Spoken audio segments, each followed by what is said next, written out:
Hello guys, Zach here, what is going on?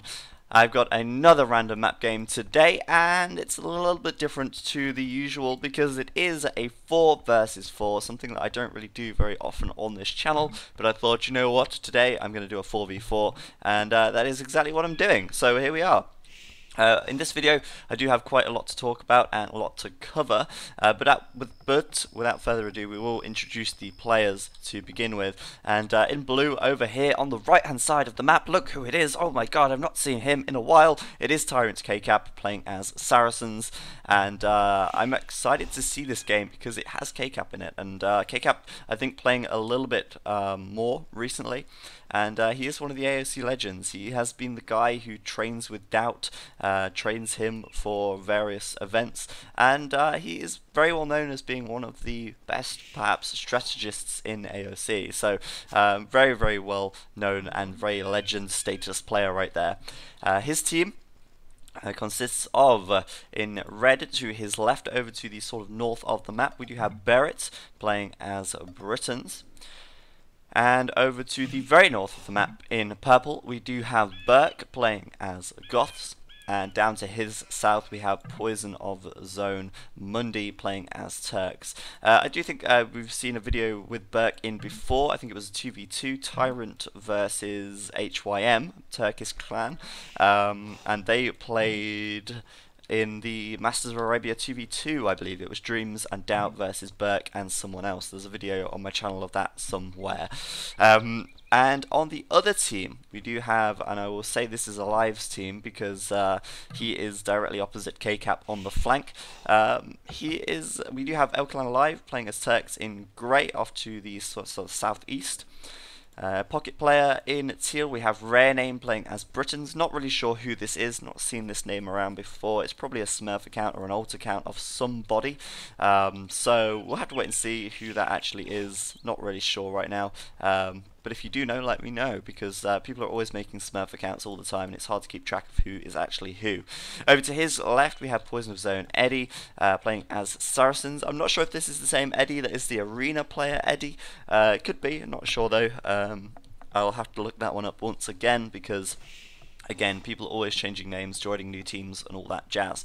Over to his left, finally, last but not least, in green, we do have Noah playing as Goths. So, in case you haven't noticed, we do have mirror civilizations. They are in a little bit of a different order, and we'll talk a little bit about what positions and what they're going to be sort of up to very shortly. I'm going to speed things up for the time being.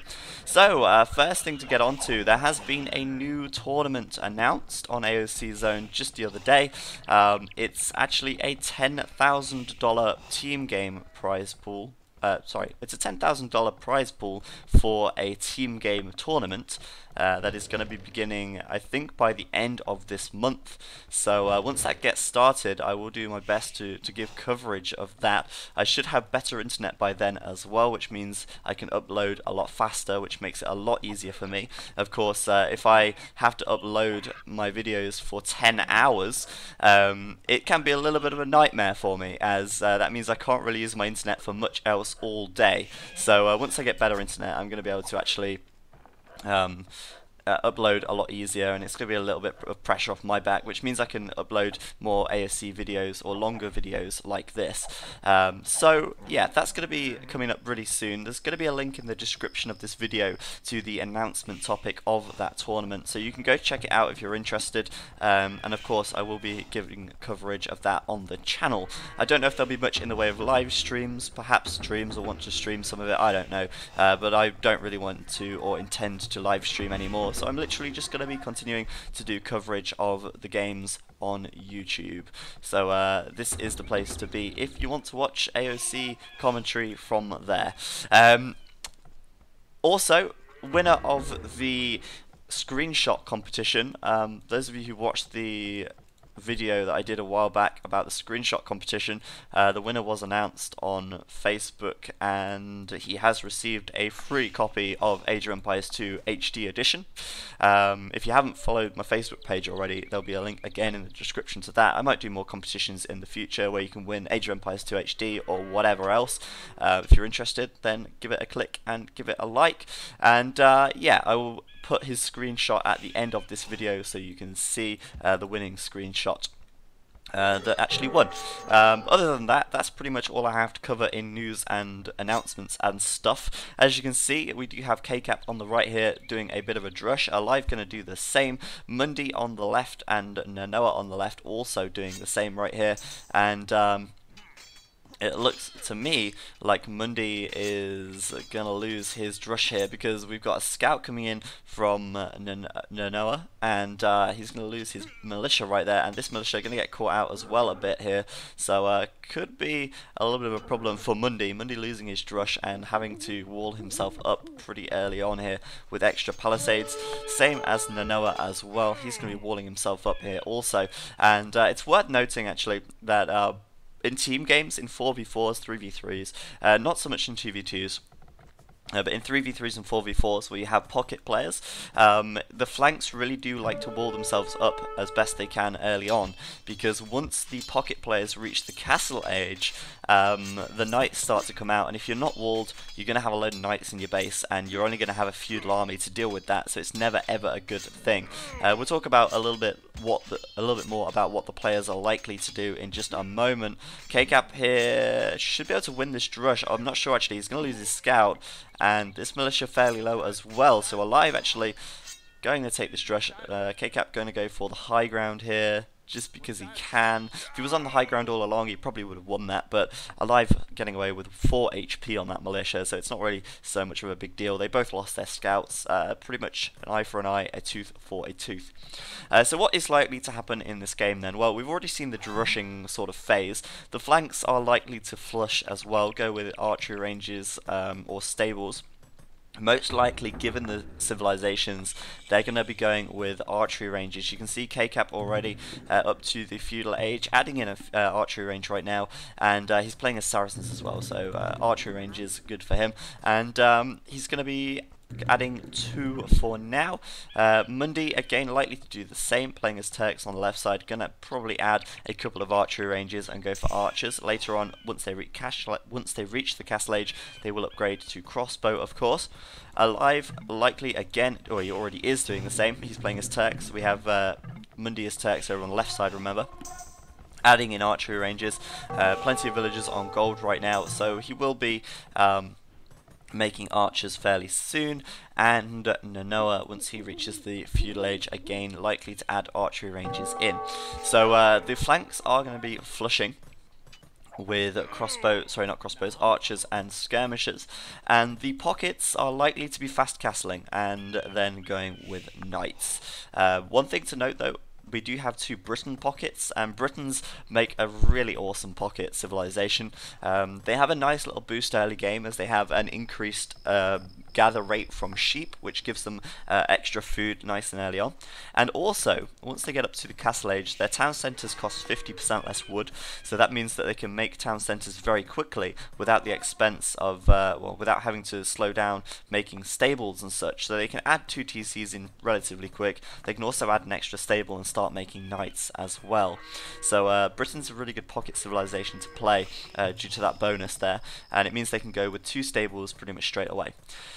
Eddie and Burke then, as these guys aren't the Britain players and they're both in pocket, well, Burke playing as Scots here, he actually has fully upgradable knights in Castle Age. He can upgrade bloodlines, he can get all the blacksmith upgrades, so it's likely that Burke will go for 2 stables. There we go, we see 2 stables from him, and likely that he will go for double stable knights as soon as he reaches the Castle Age, which he might do fairly soon. It's a little bit early, but he's going to go up in just a moment, go with 2 stables and knights. Eddie then, Saracens down here, just the 1 stable up for him at the moment. Maybe he'll go for 2 TCs and then add another stable, I don't know, we'll have to wait and see. But one thing is for sure, Burke here with the double stable could mean that they get a big early game advantage with extra knights, as it doesn't look like Eddie's actually going to add the 2nd stable anytime soon. So he's just hitting castle right now. Eddie's just hit castle as well, adding in 1 TC straight away. We'll keep an eye on what's going on down here. And KCap coming forwards with his feudal army.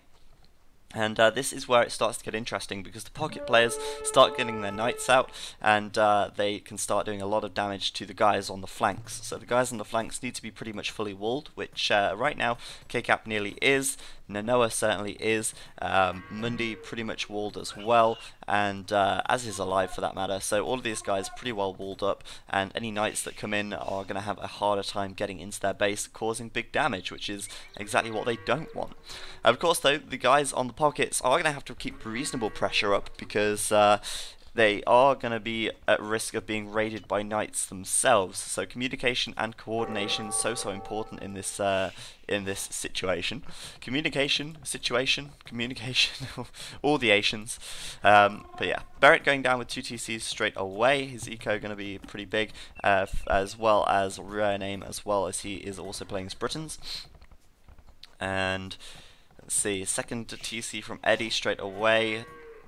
Stable producing knights already.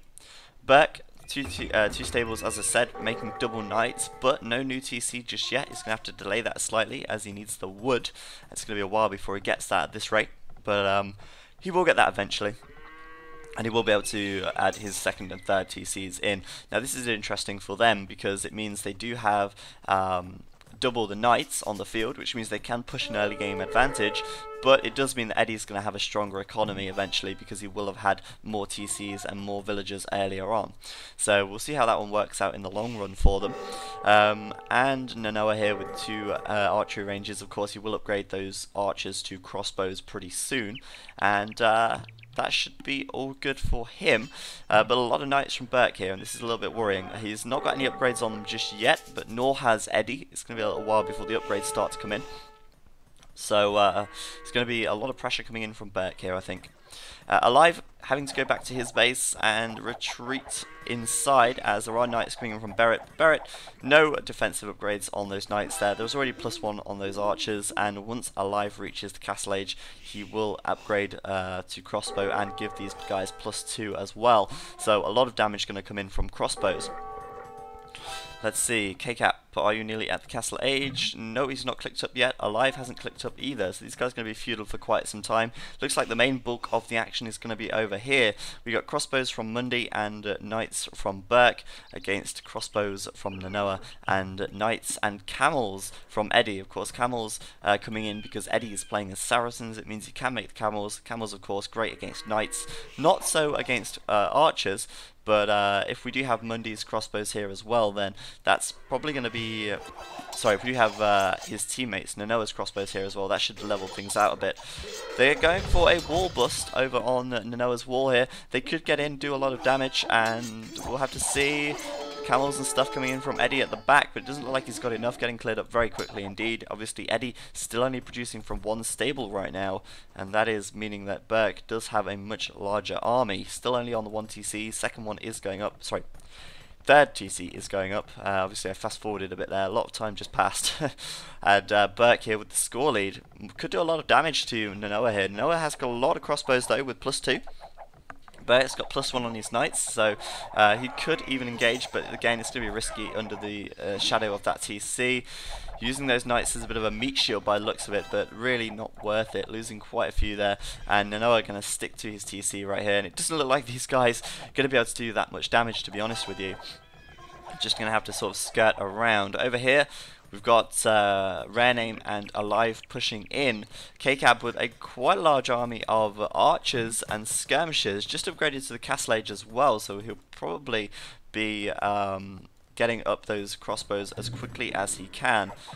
And for now, he's just going to want to be careful, because these guys do have a bigger army at this stage, but of course Alive not in the castle age just yet, so it's going to be slightly delayed with the upgrades. KCAB, if he can take out this army, it'll be a good idea. Of course he's got the support from Barrett here as well, who has his knights in the fray. And Rare Name looks like he could lose quite a few knights here, as he is choosing to engage in a very bad position indeed. Beret chasing him down, and KCAP going to push out with his crossbows. So pretty good stuff right there. These guys over on this side saying to GB, oh, that does not look good. Looks like Eddie came in with some knights, and Nanoa really used his crossbow advantage, or crossbow numbers to his advantage, managing to actually do a lot of damage here. And these knights quite low on health, going to get taken out really quickly, I think, and Burke losing that advantage that he had there, losing a lot of knights in this situation. They really aren't that great against crossbows if they have the sort of critical mass that they need. Still with only +1 defense. If Burke had +2, would go a little bit better, but not great, and this is looking quite bad for these guys now. Tables turned very, very quickly indeed, and Nanoa and Eddie going to be able to push out and do a reasonable amount of damage to Mundi here if they get into his base. So we'll see if that actually works out or not. KCAP going to fight on this hill here. A lot of crossbows from Alive though. Knights coming in as well, and KCAP in a really, really tough situation here. I think Alive might even think that he can attack uphill. It looks like he has the numbers advantage, and of course KCAP doing the right thing, attacking on the hill. He's going to hang in there, see if he can do it, but those knights taking up a lot of arrow fire. And even though those knights went down, Alive going to have a much larger army here, and KCAP going to lose absolutely everything on this hill. Huge, huge loss for him. Beret a little late to come in and help him out, as KCAP's army is already dead, and now Beret gonna lose his knights as well. Really nice play from Alive. He takes the score lead there, as that engagement went so well for him. Eddie and Nanoa pushing in on this left hand side then, and Burke really running out low on knights here. Of course, he's had to slow knight production down so he can work on his economy for a while. He really doesn't have much in the way of knights at all. Mundi going to be pushed back into his base as well, and there's a lot of crossbows and a lot of knights right here. Mundi's base could be under a lot of threat as these guys push in. The crossbows, if they get into his economy, are going to do huge amounts of damage, and that is no small thing to deal with. So this is looking pretty good for these guys on the left side. KCAP just lost his entire army on the right side, so at the moment it's looking pretty good for Alive's team. KCAP's team really losing a lot of units here, and it's very, very risky indeed. So that is certainly not looking good at all.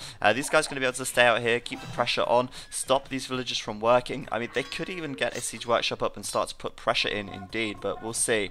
Mangonel coming out for KCAP. Is this going to catch Alive off guard? We'll have to see. One shot, nice, getting a big hit in there. Second shot, can he do it? Yes, he can. Another big shot indeed, and crossbows coming out for KCAP as well. Two really nice Mangonel shots there, and is he going to get... Oh, he is as well. The third Mangonel shot, and Jesus, Alive from score, from, oh my god, from hero to zero in a sense. He just lost everything. Jeez, he literally just wiped KCAP's army out on this hill. KCAP sat in his base, built a few more crossbows, built a Mangonel, and now suddenly Alive losing everything to 3 Mangonel shots and a couple of crossbowmen. That was a really, really bad engagement for him. Totally caught off guard, and Alive suddenly without a trace of an army. What an absolute mess that was. Wow, that's just totally changed things on this side. That is a huge, huge moment in this game. They've pretty much drew level, and now they have a big army advantage. They can push into Alive's base and do a lot of damage. We'll see if that works out for them very shortly. Rare name. Not really seen much in the way of knights from him at the moment. A couple of knights in Alive's space, but building a forward outside of Beret's space for the time being. We'll keep an eye on that very shortly as well. Mundi adding in a couple of Mangonels. We see more knights from Burke. Looks like they've managed to repel Eddie for now. He's got a few knights up still. Of course, Bloodlines and +2 defense on them. No Bloodlines for Burke just yet, but he has got +2 defense. But we are seeing a couple of Mangonels from Mundi as well, and I don't know, Eddie going in here a little bit risky because of course there is a much bigger army, but he's aiming to focus down those Mangonels. If he takes them out, that's a big loss for Mundi, of course. And with Bloodlines in here, +1 attack as well, he does have an upgrade advantage over both of them, and he could do a really good chunk of damage here. It's inevitable that he is going to lose this army, but doing a good chunk of damage, managing to take out a few crossbows, managing to take out the Mangonels, and Eddie with his upgrades in the right place right now, I think. The engagement not the best but at the same time, Nanoa did go over to Berk's base, managing to attack villagers on this wood line, and there is a hole in these trees here. Nanoa could go through, go in and do a lot of damage, but looks like he's not actually going to do that. A little bit interesting why that was.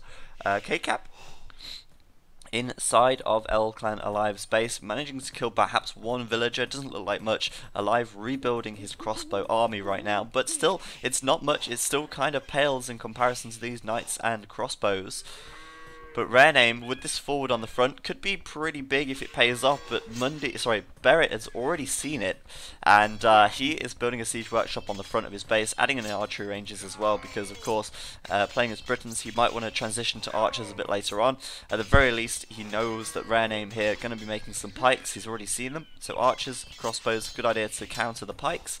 And this forward been spotted, so I mean it might not actually pay off at all, and Rare Name could lose this, and that's a huge deal for him.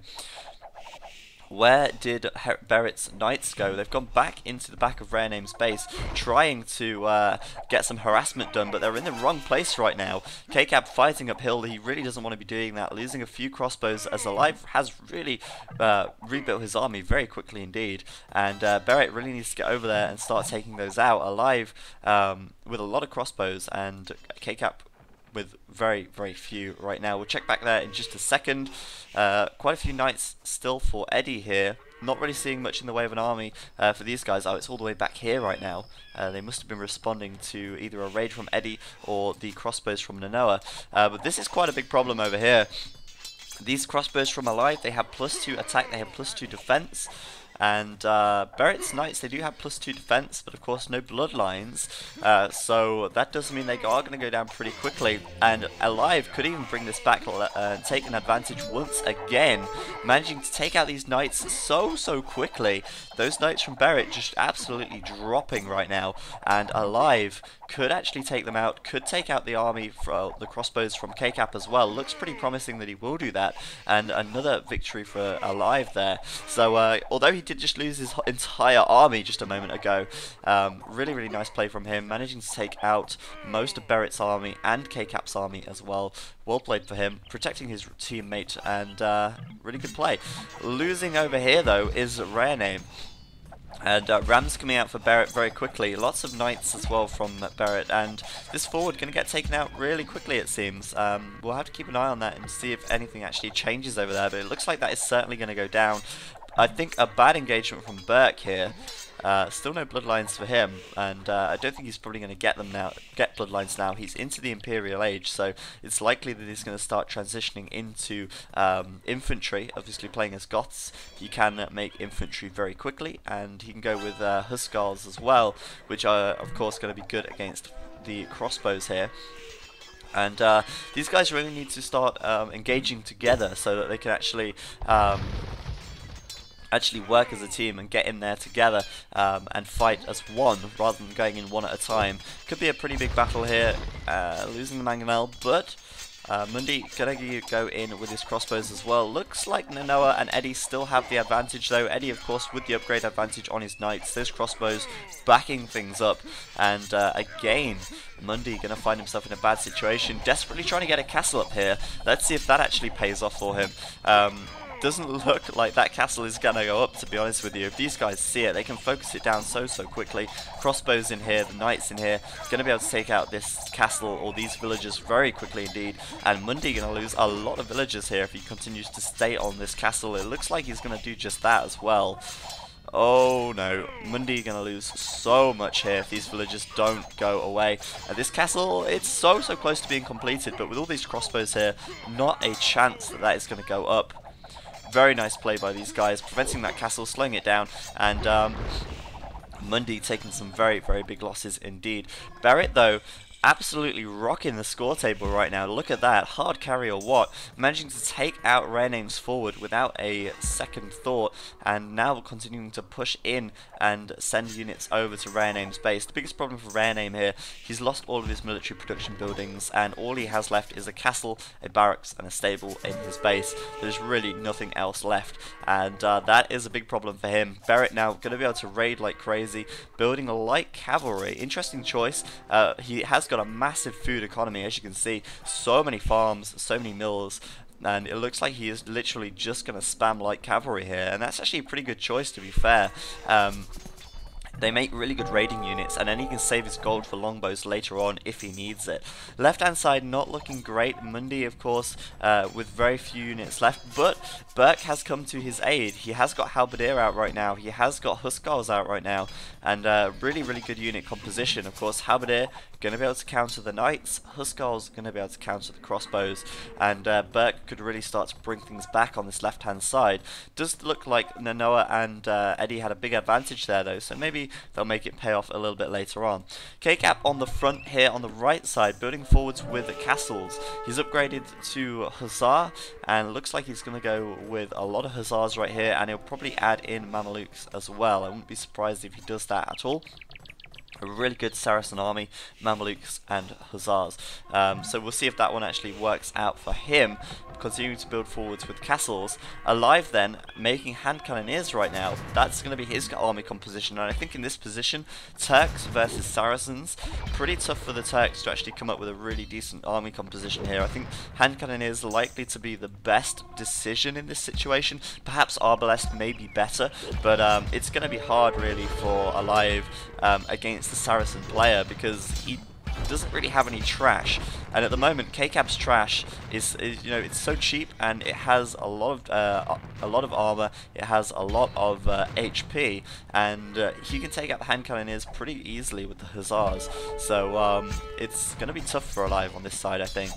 Barrett though doing an amazing job over on this side, coming forwards with castles, coming forwards with siege workshops, and spamming the hell out of Rare Name right now, getting really cheeky with this castle placement. Actually, this castle right here in such a cheeky location, and Rare Name really only has a couple of longbows, and that's it. Kind of a little concerned for him. It really doesn't look like he's actually going to be able to stand up to Barrett's harassment here. Burke and Mundi on the left side, putting in a lot of pressure. Of course, Mundi playing as Turks here, he can make Hussars straight away, as they do get upgraded to Hussar for free.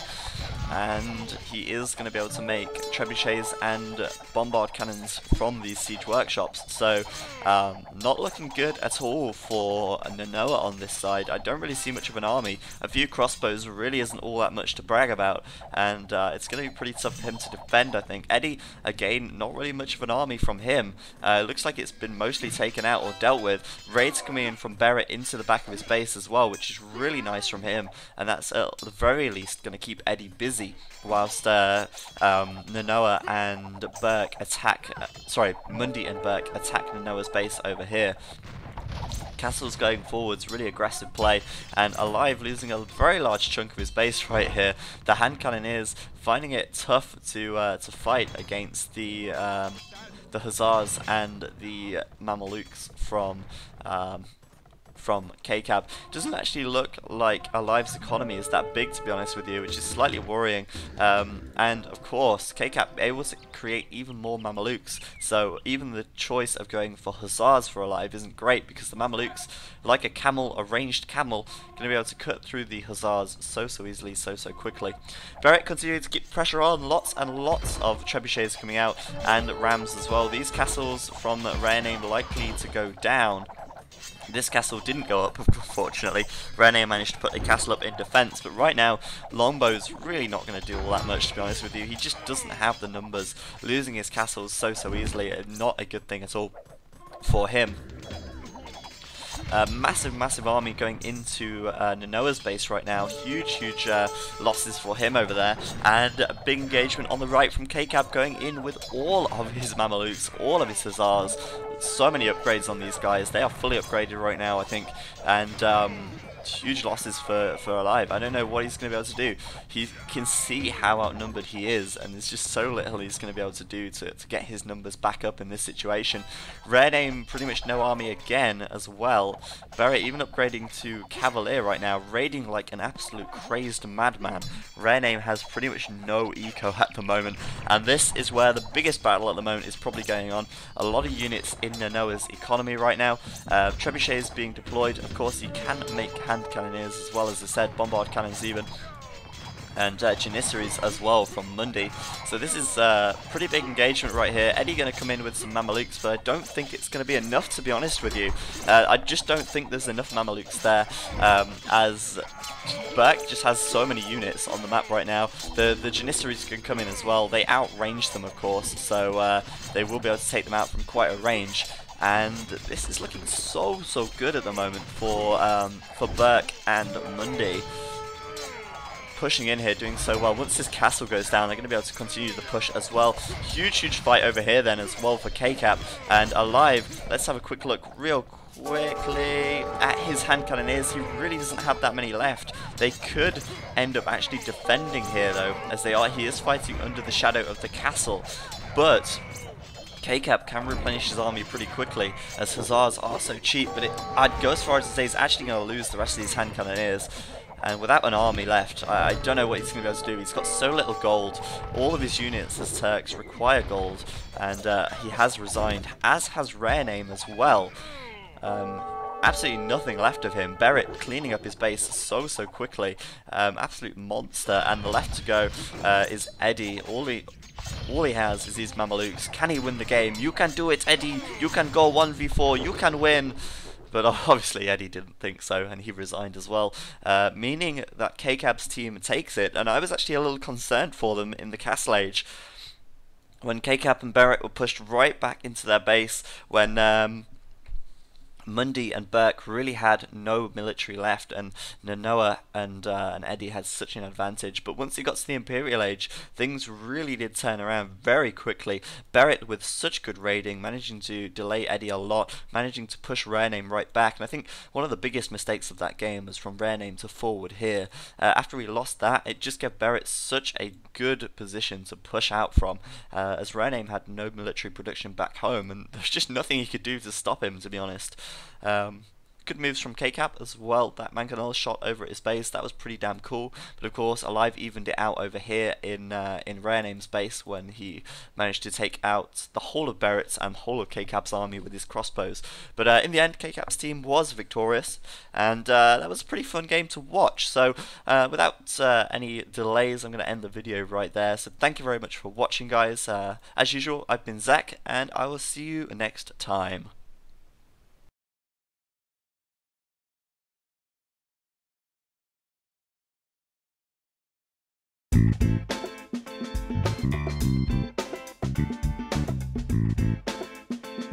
Thank you.